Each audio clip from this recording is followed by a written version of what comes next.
Back in 1996, Space Jam came out, featuring the Looney Tunes and Michael Jordan. And not gonna lie, this film was a legit guilty pleasure. I can just hear everybody making fun of me now. This movie is so bad to the point that it's low-key kind of enjoyable. Michael Jordan's acting is so bad, but every time he talks it makes me laugh. This movie has poor reviews, which I could definitely understand why. This movie has a lot of product placement everywhere and some piss poor acting. But every time I see it, I just enjoy it. But of course, this is the new style I was talking about. I'm slowly learning how to animate, so feel free to judge. Just don't be a jerk though. What I was trying to say is that in 2003, Looney Tunes got its second theatrical release, with Looney Tunes Back in Action. I bet y'all forgot about this movie, huh? But I think one of the reasons this movie wasn't remembered was because this movie flopped pretty bad. The budget was $80 million and it only grossed $68 million. No one really talked about it. Hey babe, do you remember Looney Tunes Back in Action released in 2003? She's telling me because I don't have a girlfriend. But anyway, back when I actually watched this movie, I believe it was 2007. I remember liking this movie. Even more funnier fact, that was not my copy of the movie. And I still have the person's copy. I don't plan on giving it back, so thanks for your contributions from PBS stations from viewers like you. Thank you. I was trying to let's just get to this crap.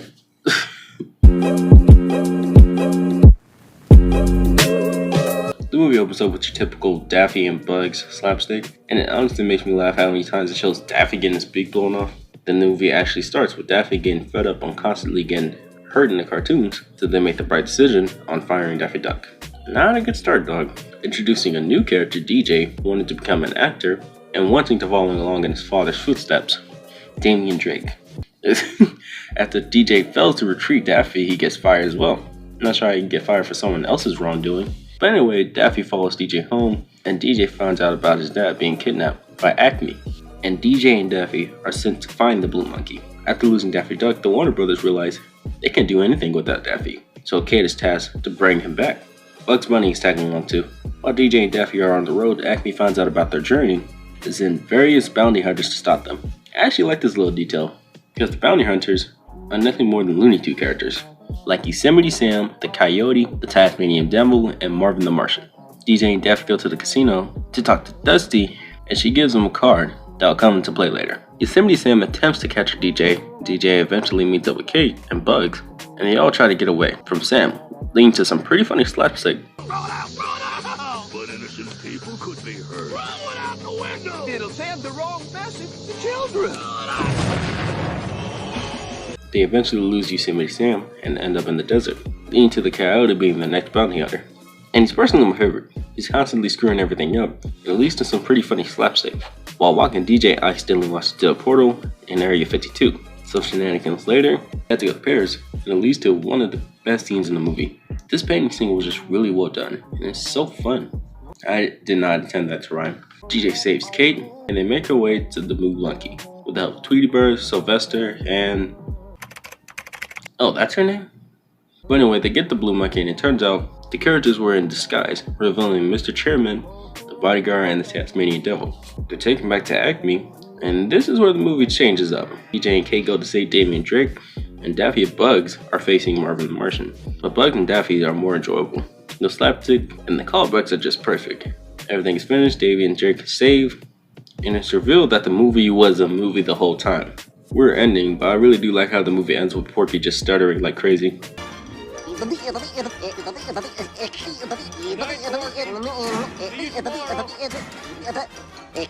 Go home, folks. I promise I don't think that stuttering is it. Oops.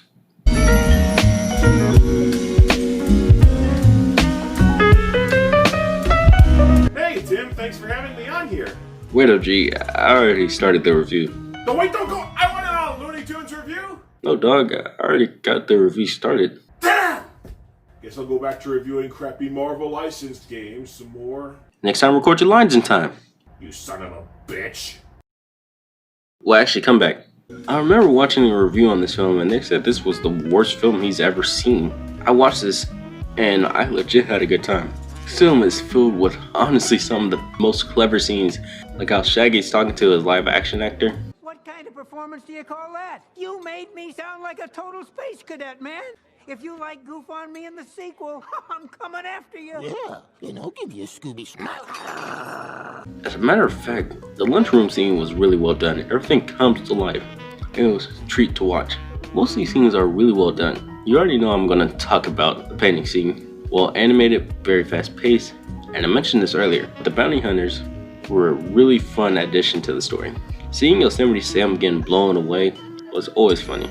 The end climax was extremely fun too. The space fight was a pleasant surprise. It was filled with slapstick and awesome callbacks. When it comes to the animated segments, they're low-key really good. But the live action segments are where I was really concerned about. Favorite character is the chairman, played by Steve Martin. He's so over the top that is so freaking hilarious. We must capture this son of a spy, and we must locate the diamond and use its powers for our own diabolical ends. Steve Martin does a fantastic job of keeping this energy through the whole film. There's the pendulum of doom. What's the pendulum of doom doing there? I did not order the pendulum of doom. It's overkill. Get rid of it. Brendan Fraser and Jenna Elfman do a decent job. I like how Brendan Fraser legit broke the fourth wall with the mummy reference. Jenna's good at acting like she's mean. Kate wasn't a bad character, but she also kind of fired Daffy Duck.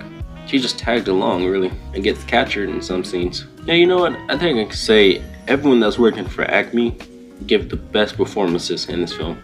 Them and Damian Drake. Any scene he is in, it makes me laugh. The animation isn't too bad.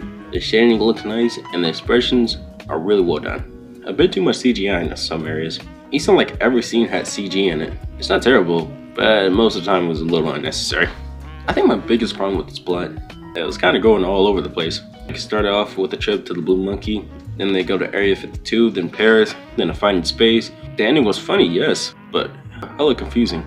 I wasn't the biggest fan of the score of this film. It wasn't terrible, but I feel like for Looney Tunes standards, it could have been a lot better. And I guess I can answer this, but I think this is the better film compared to Space Jam. I like Space Jam, but Looney Tunes Back in Action was a treat from beginning to end. Clever jokes, fun animation, funny villain, and nowhere near as many product placements. Where there was that Walmart scene, pretty pointless, but it happened. But I enjoyed the film. Check it out when you get the chance. I've been working on this for 3 hours, and it's 4 a.m. in the morning. I'm going to sleep, dog. So if you're ever interested in where I get my songs with Timothy reviews or any other projects, check out the Spotify playlist in the link in the description.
At first they told me to lose the stutter.